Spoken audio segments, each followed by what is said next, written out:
I wonder if it would be particularly useful for people to put their feet on the floor and to put your books down on the floor and to allow yourself to find comfort, relaxation. Maybe take a couple of those really energizing yet strangely relaxing deep breaths people take from time in between time. Simply let nature take its course. And every time you breathe out, remember to breathe in a little later. And simply by breathing out and breathing in whatever sort of nice, relaxing way that you can relax yourself if you wish. Or you could simply notice which parts of you, whereabouts, where can, if you wish, as you breathe, become relaxed enough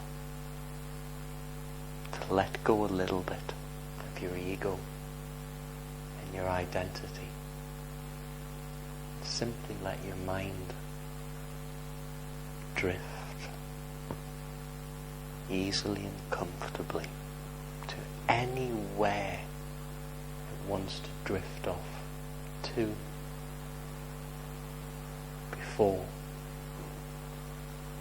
I invite your conscious minds and your unconscious minds to go back to yesterday,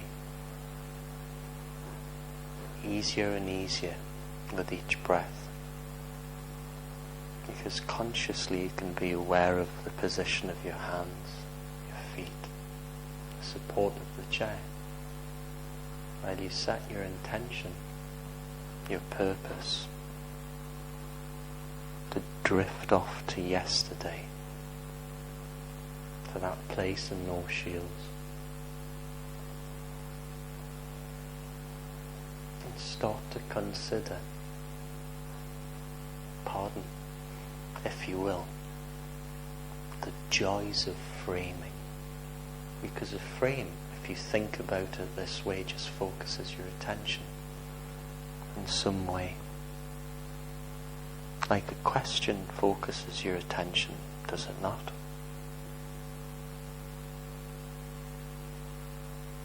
And you can remember the various different frames as you allow your body to become more comfortable. The kind of comfort that makes learning easier and easier. I invite you to consider that this way. The more you breathe, the easier it can become.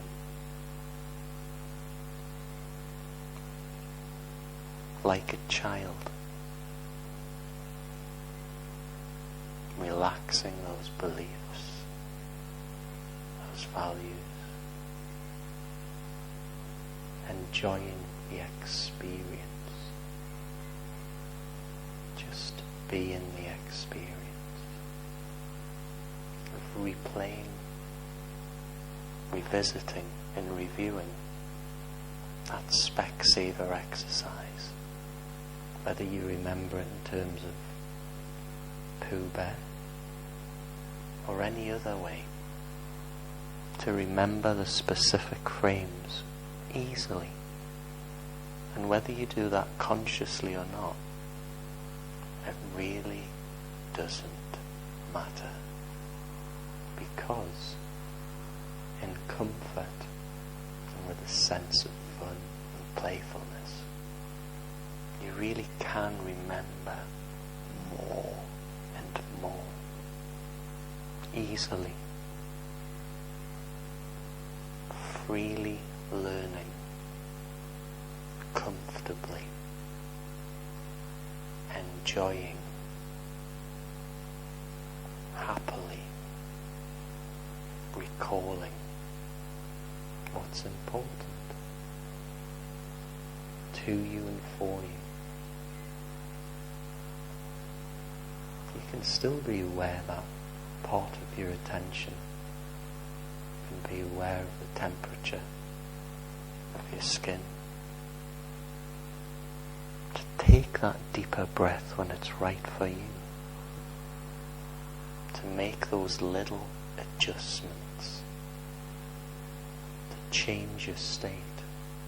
Whether it's moving a finger, a toe, or simply smiling. I wonder if you're aware that when you smile, you release serotonin in your own neurology, and your brain can cool down by 1 full degree. Now that is interesting, the sort of influence you can have on your own state.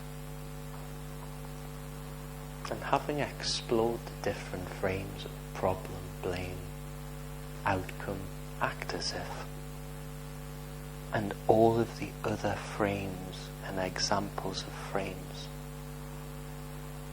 you could move on to the joys of clean language.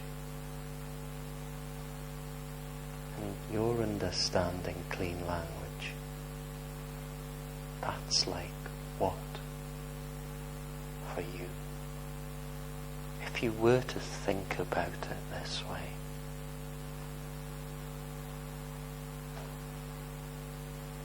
where you can direct your attention to the analogy.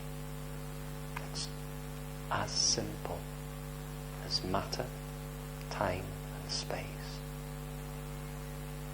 Whatever you can think about it, another person can think. And you can choose to dip into content, dip into process. And it's really nice that I know that you know when you're using process. And content is the same way you know whether you're breathing out or in, or whether you're somewhere in between the middle of 2 points. One is know when you're using process, and the other is know when you're using content. And the third point is it's your choice. And of course, you're realizing even more deeply now. These things aren't mutually exclusive. In fact, they're just parts of the same thing. And what happens just before you realize you're understanding clean language? And what happens just after? And you